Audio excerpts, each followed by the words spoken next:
Tonight's mayoral debate is brought to you by Mediacom.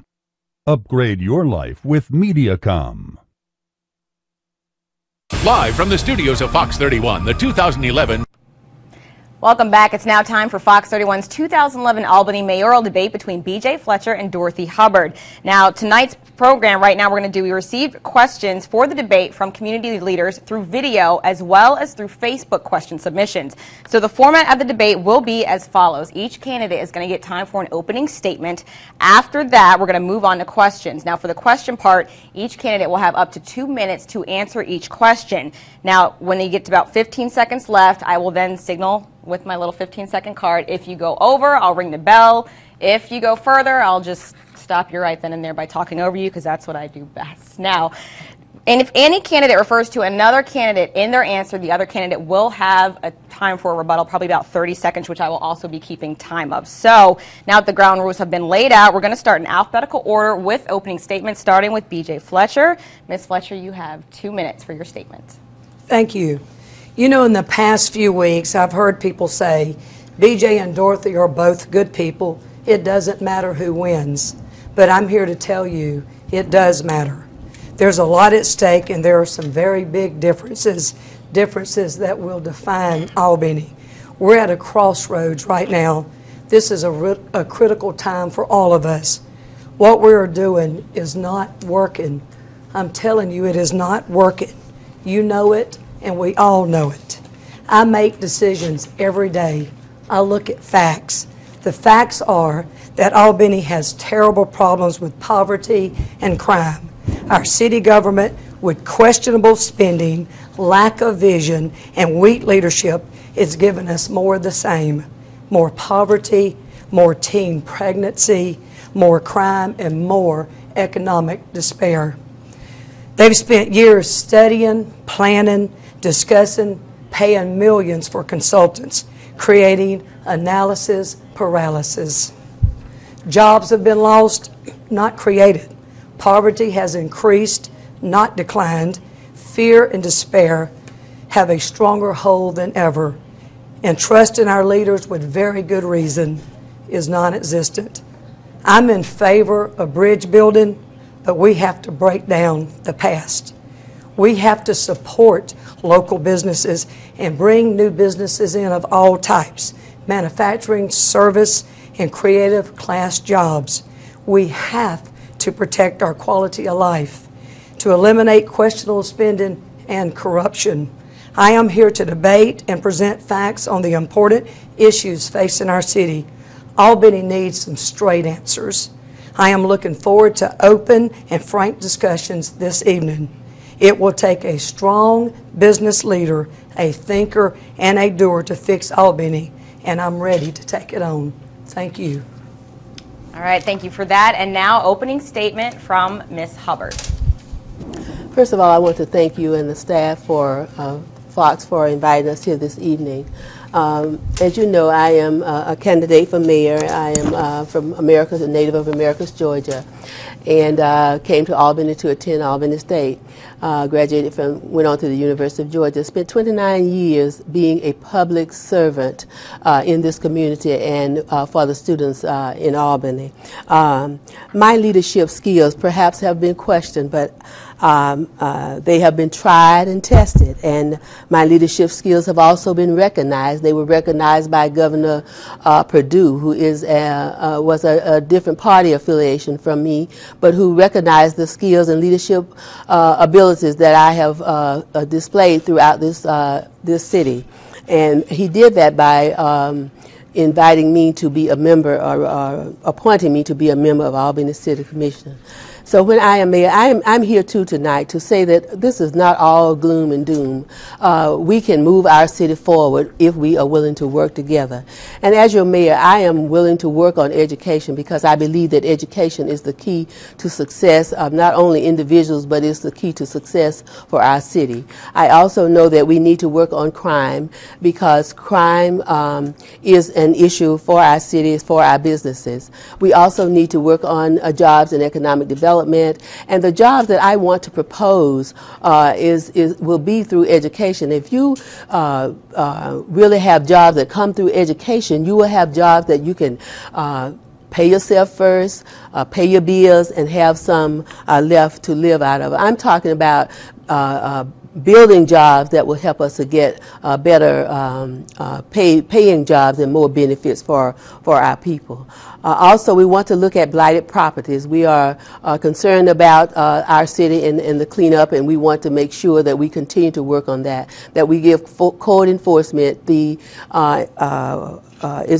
resources that they need in order to help us to move forward in that arena. So education, crime, jobs, blighted property all go hand in hand, and if we work together, we can work. I believe that education is the key, and working together is the key to our success in Albany, Georgia. Thank you.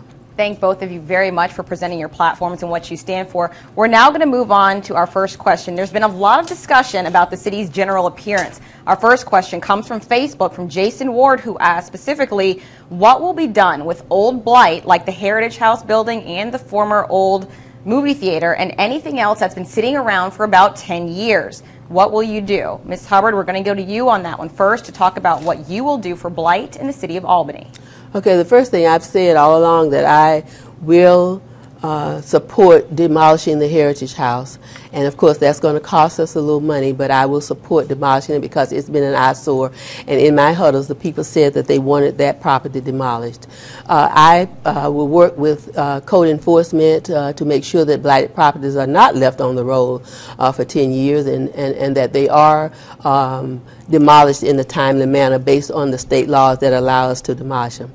I also propose working and investigating, looking at a land bank. A land bank will give us an opportunity to use properties where the properties have been demolished. We will be able to use that land to put the properties back on the tax roll. Okay, thank you for that answer. We're going to go again to BJ Fletcher for her answer on how you would handle blighted properties in Albany.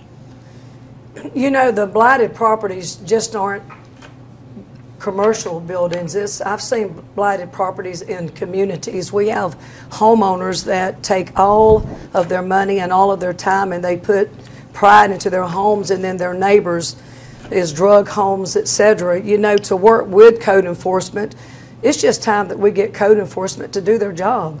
We show favoritism to some of the people that own these properties, and it's time that we get on a level playing field. Regardless of who you are or where your property is at, you need to keep it up. Standards should be for one, that's for all. Thank you. Thank both of you for your answers. Moving on, we now have a video question. This comes from Catherine Glover, President and CEO of the Albany Area Chamber of Commerce. Recently, Albany was featured in a national publication as being one of the poorest communities in the United States. There is a specific community business relationship-backed plan called Strive to Thrive, whose whole focus is to eradicate poverty. Currently, the municipal government is not very heavily involved in this initiative. If you're elected mayor, will you encourage and promote both financial and strategic partnership commitment to this initiative? For this question, we're going to start with BJ Fletcher. Again, we're talking about Strive to Thrive, and if you were mayor, if you would back this initiative. Ms. Fletcher? Yes, I will back it. I believe Strive to Thrive is going to go on a national level. It's got some great leaders. We've got to get some people behind it. I've met many of the people that's involved with it, and they do not, Strive to Thrive's policy is to not keep the people into poverty. They are to pull them out of poverty and to give them a hand up. And if the entire city and the entire nation can stop making poverty the #1 industry in this community and to work with these people, I will do everything I can to put my power behind them. Thank you. Same question now for Ms. Hubbard. What would you do with Strive to Thrive if elected mayor?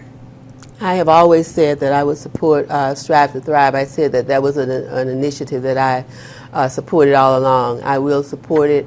I will also look at the possibility for financial support for Strive to Thrive.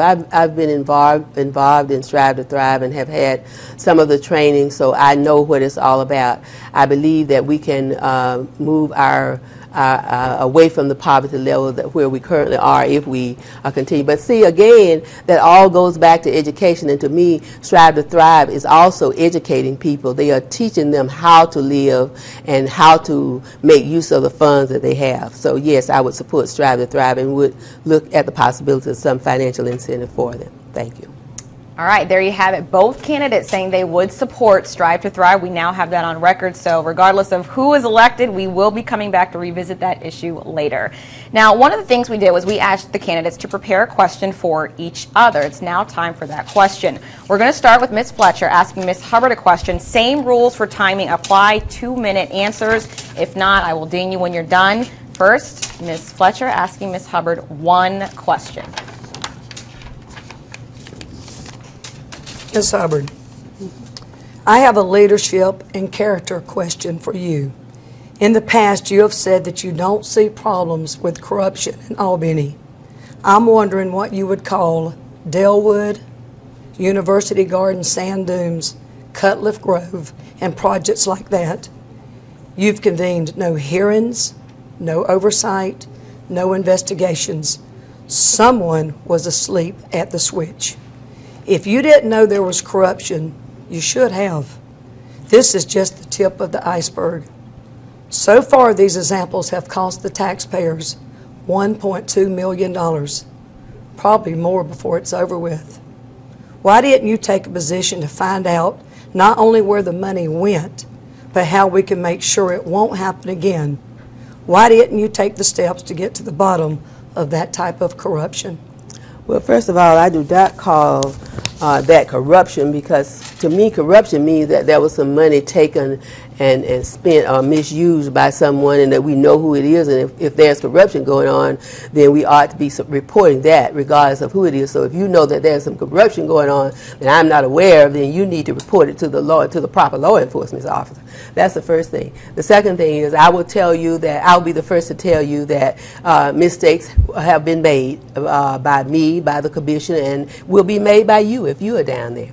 Now, in terms of what has gone on in community development and with those funds, there has been an investigation. We have investigated it, and we have learned from our mistakes. We have presently put new policies in place that will prevent that kind of thing from happening. You also know that there is oversight with those policies and with those procedures, and the things that we do with those funds, it's oversight, and there's oversight by the federal government. So, you know, it's not that Dorothy Hubbard didn't do anything. I was there. I helped to put new policies in place, and I know that those new policies are in place, and I'm always the one who says, let's monitor. How can we monitor this? How can we be sure that this doesn't happen again? And I will say to you that, yes, I've made some mistakes, but I'm going to learn from those mistakes, and I put something in place to presently to benefit us in the future. Thank you very much for that answer. And now, Ms. Hubbard, if you have a question for Ms. Fletcher, you may ask her now. Ms. Fletcher, I remember the first time I met you, and you have vehemently denied that you are a member of the Tea Party. I remember the first time I met you, you said to me, and I don't know if you remember, it was at the Hilton at a Rise and Shine breakfast, and you said to me, I'm a member of that organization, and I think you're doing a good job, and I've told them not to bother you. What organization were you talking about? And if you are not, it was not the Tea Party, then what was it? Ms. Hubbard, you have sat right here and just told a bold-faced lie.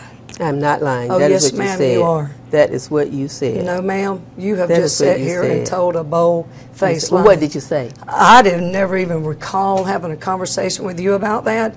And how you should have asked that question was, BJ, are you a member of a Tea Party?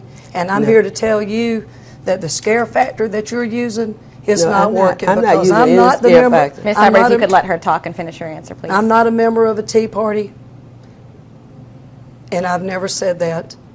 And again, you're being very dishonest. So No, now I'm not. maybe it's time for us to find out what else you're being dishonest about. No, I'm not being And dishonest. I don't think I would have And wasted if my it- one question on Well, that you because don't have to the tell tax- me what I can waste my one I question just on. said I didn't think. You know. But Well, your you don't- tax you're not Ladies, thinking ladies, at all. hold on one second. That answers the question. BJ, have you finished No. completely answering that question? You No, have ma'am. some time left.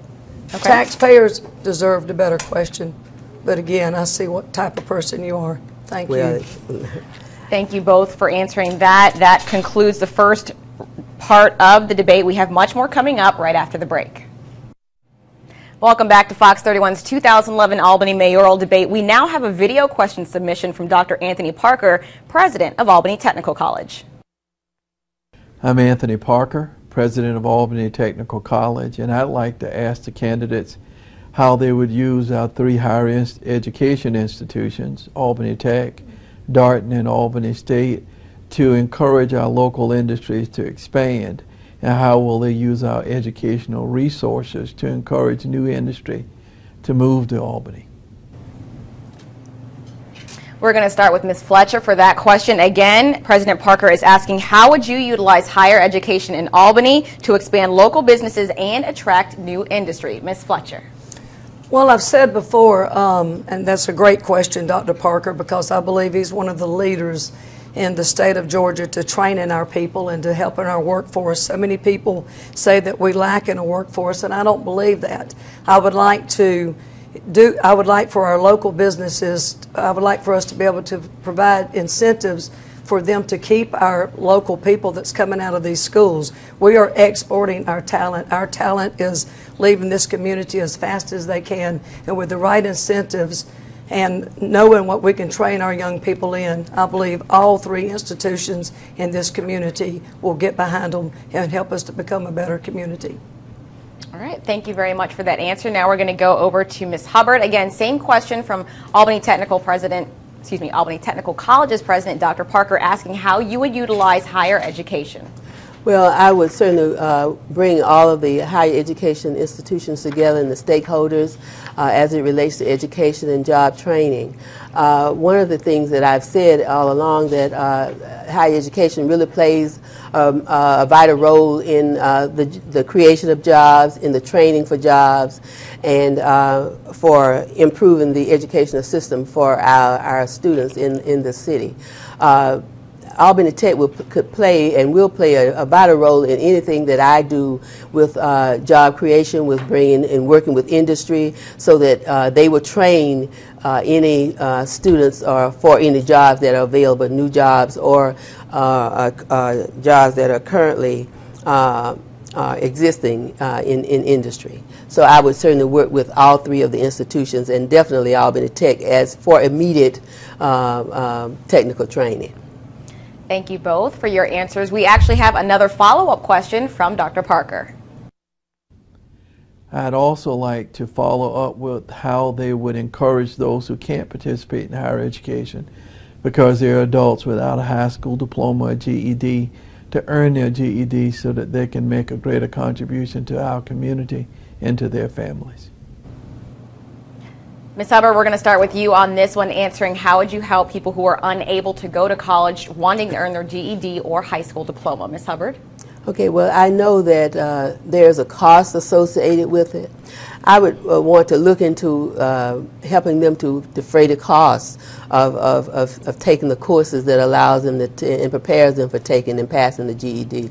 I certainly would want to also incentivize it in a way that if they need assistance, they would be able to get it. And when I say assistance not only with the payment of the form of the for the test, but also for, let's say they needed child care, and perhaps we could help them mothers have the child care there at Albany Tech. And so we would need to be looking at just, you know, what the issues are and what the situations are. But I would definitely be encourage any student who has not completed high school and who wants to get their GED. I would be willing to work with them to make sure that they are enrolled in the courses at Albany Tech that they need to be enrolled in.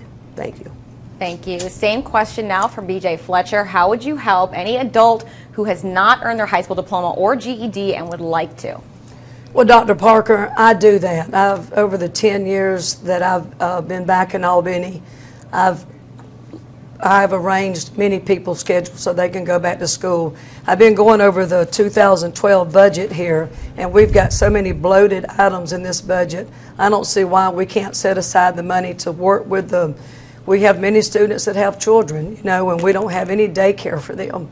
And we could take some of the wasted spending that we're doing, and we could absolutely facilitate a program where it would help these people. I do believe that they need to maintain certain grades, but if they keep their grades up, I think we should do our part. And I will stand behind that 100%. Thank you for your question, sir. Thank both of you for your answer. Next question. This is a viewer question from Facebook that comes from Harold Dabney Jr. He says, I want to get this right, so I'm going to read it directly. All of the candidates continue to speak on collaboration within government and community. How do the candidates plan on bringing the community together with the blatant racial barrier that surrounds us? We're going to go to BJ Fletcher for this one, again, asking how you would bring the community together with the racial barrier that exists. We do have racial tension. I've said that just about every debate that I've been into, but I also see the healing. You know, it's going to take time. It's absolutely going to take time to get through this healing, and it's going to take pulling all of our leaders together. We absolutely have some fantastic leaders in this community, and we've got to get down. We've got to get into the same area, the same building, the same table, and we've got to find out what the needs are for north, south, east, and west. We've got to roll up our sleeves. We've got to get into the 21st century, and we have to realize that racism is the #1 killer in this country. Thank you. And now on to Ms. Hubbard. Same question. What would you do to bring the community together, realizing that there is an issue of race in Southwest Georgia? Well, I've said all along that I know that we can come together, and that if we aren't willing to come together, that we will not move our city forward. So I would be willing to bring our people together, bring all the people who are willing, who want to come together to talk about this issue. I think many times we are afraid to talk about things. We're afraid to communicate. We're afraid to talk. When I say communicate, talk and listen. And the thing that we have to do is learn to respect each other and respect each other's opinion.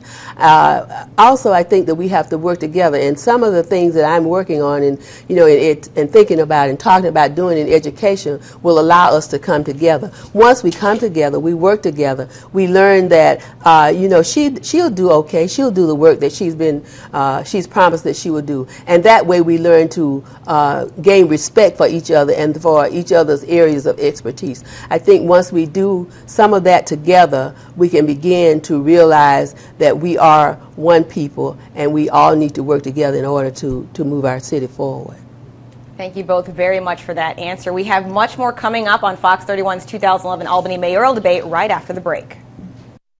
Welcome back to Fox 31's 2011 Albany mayoral debate between BJ Fletcher and Dorothy Hubbard. One of these two women will be Albany's next mayor next week. Our next question comes from Facebook. This is from Jennifer Mullis, who says, quote, "You can hardly go anywhere in Albany without worrying about getting robbed. What do you plan to do about crime?" We're going to start with Dorothy Hubbard on this one, talking specifically about what you would do on crime if elected as the next mayor. Ms. Hubbard? Okay. Crime is a part of my platform. And we are going to have to make sure that law enforcement in the city is working together, that we as citizens are working with law enforcement. We need to have as many neighborhood watches organized as we possibly can. We need to continue to organize until we've organized every neighborhood. I want to go back to the fact that I introduced Code Red before I left the commission. Code Red is the system for crime that's equivalent to the weather alert system, and it will allow certain areas to be notified when there is criminal activity occurring. I believe that one of the major issues with crime is going to be our use of technology. I believe that technology will help us to do and to prevent and to see a lot of the things that are going on. The use of the new mobile unit that's going to come on board as a result of SPLOS is going to help us to improve crime. We will be able to have the surprise element for the criminal by moving that mobile unit around the city. city as opposed to having it in one place. We are also going to need the help of the people, the eyes and ears of all the people helping us helping by reporting crime to the police. Any suspicious activity that you see needs to be reported to the police immediately. So I think that those will be some of the ways that I will be supporting all those.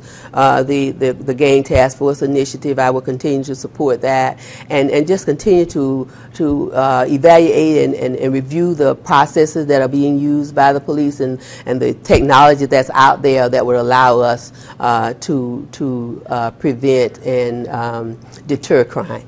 Thank you. Thank you for your answer. Same question about crime for Ms. Fletcher. How would you handle it if elected as Albany's next mayor? Well, we've both been asked this, and it's the same answers. We give the same answers. So I dug a little deeper. I pulled up again the 2012 budget, and I see that we're going to spend $112 million this year on our budget. We do have money. And in that budget, $60 million of that money is going just to keep the government afloat and the admin problem. And one of the things that I noticed, only $18 million is going on our police. Going through this budget, I saw several million of just bloated items that we could cut out, and we could add to that 18 million, and we could absolutely have a strong police force if our leaders would just come up off some more money. We have it. We just need to give it to them. Thank you. Thank you very much for your answer. Next question is coming again from Facebook, this time from Tommy Kinney. He wants to know, what would you do to control wasteful spending of SPLOST funds? And specifically, he wants to know if you are in favor or not of the lights that have been installed on Westover with SPLOST funds. We're going to go to Ms. Fletcher for this one again. SPLOST funding, what would you do to control wasteful spending? And do you agree with the lights on Westover? Well, I've heard a lot about the lights, and one of the controversies I've heard is I don't believe the residents was told the upkeep of the lights once they got installed, and I'm sorry, my knowledge is not that great of it, and that's all I've heard about it.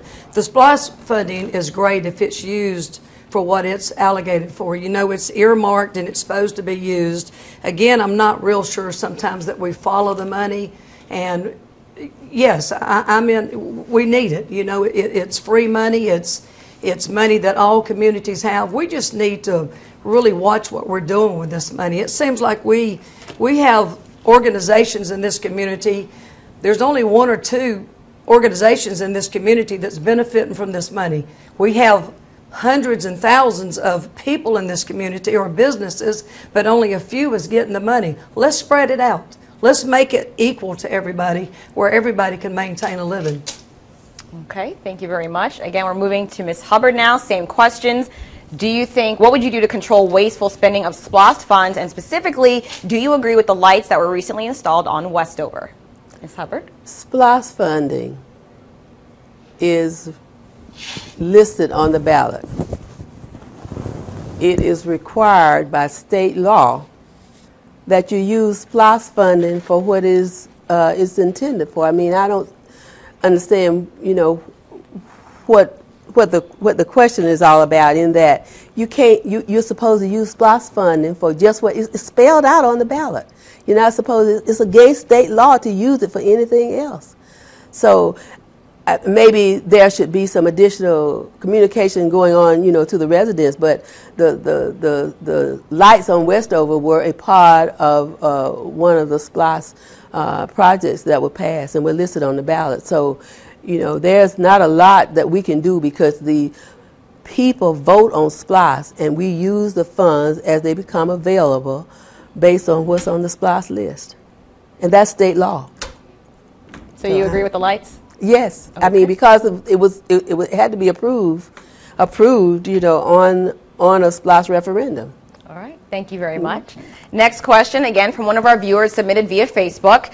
Now, there's a little preface to this one. Education is not the responsibility of the Albany City Commission nor the office of the mayor. Now, given that, Michelle Robinson Arnett wants to know, if elected mayor, what would you do to help the Doherty County school system? Ms. Hubbard, we're going to start with you on that one. Again, knowing that education is not exactly under the realm of mayor, but if you were mayor, what would you do to help the Doherty County school system? Well, having been an educator myself, and knowing that education and believing that education is the key to success, I would do everything in my power as mayor to help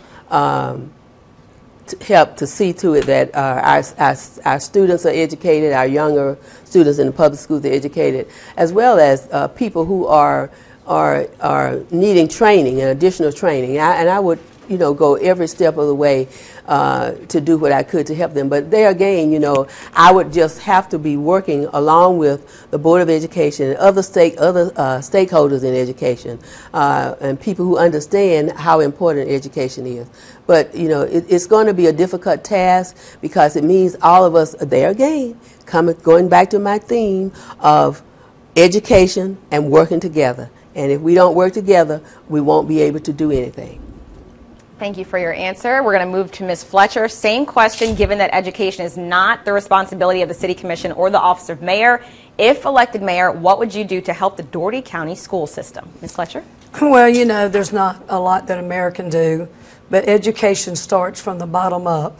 And we've got some controversy with our Board of Education. We've got strong personalities on that board, and we can't tell you who's doing what because of the strong personalities. And I would love to be a part of getting in the middle of that and supporting any one of our educators and any one of our leaders that want to move this community forward and to do what's best for our children. Our children deserve that education. Our children are getting robbed of an education. We are putting personalities before we're putting our children, and we need to quit that. And I will do all I can to be a part of getting a handle on that situation.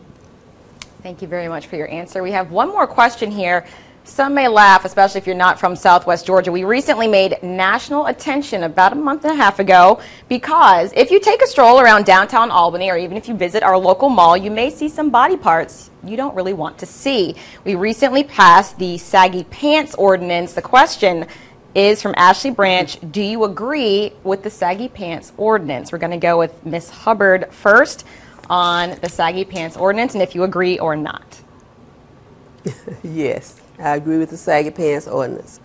I do not believe that people want to go in a restaurant or want to walk downtown or anywhere else and see someone's underwear. And I voted for the saggy pants ordinance, and I believe that it is being enforced by our law enforcement and police department, and I believe it was the right thing to do. Same question for Ms. Fletcher.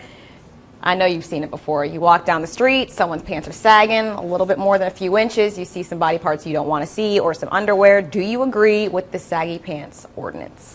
Well, I personally think crack kills.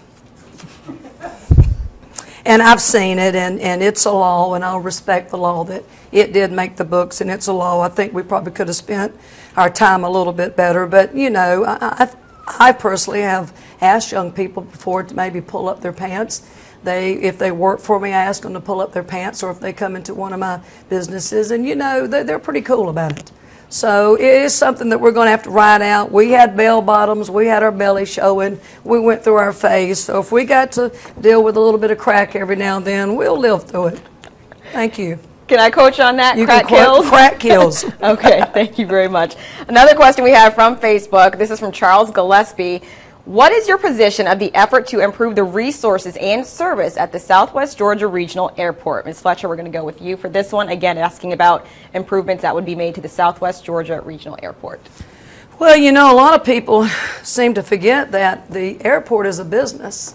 It has to survive just like all the other businesses in this community.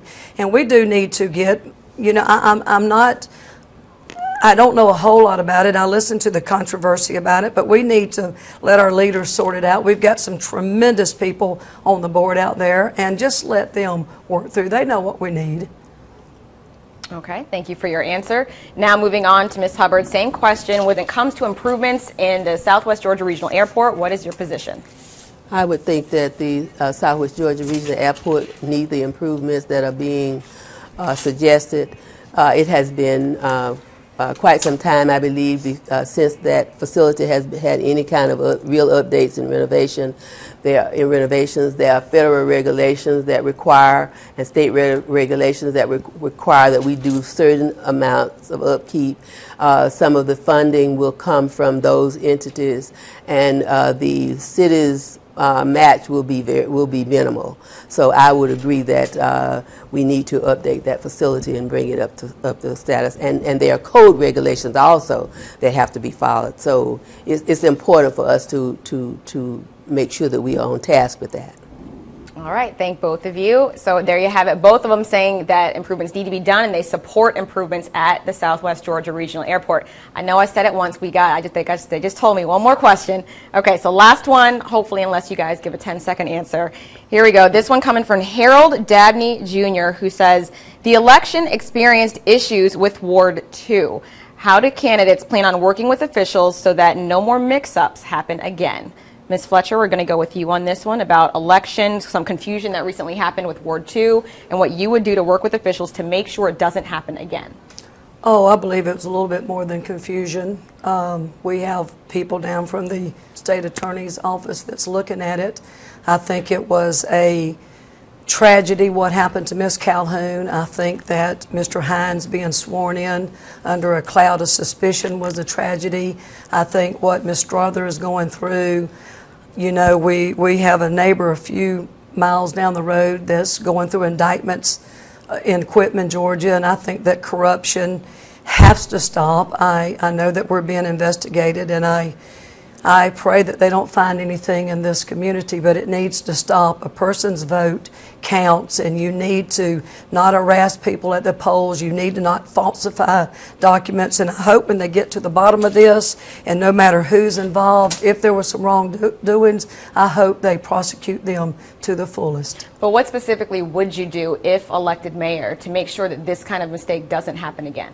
You know, almost like what is happening now, you can't control some of the issues that they're checking on because it's happening inside of the polls. I know some of the, you know, for example, you know, from what I've been told, you can go up and get a handful of absentee voting applications. That has to stop.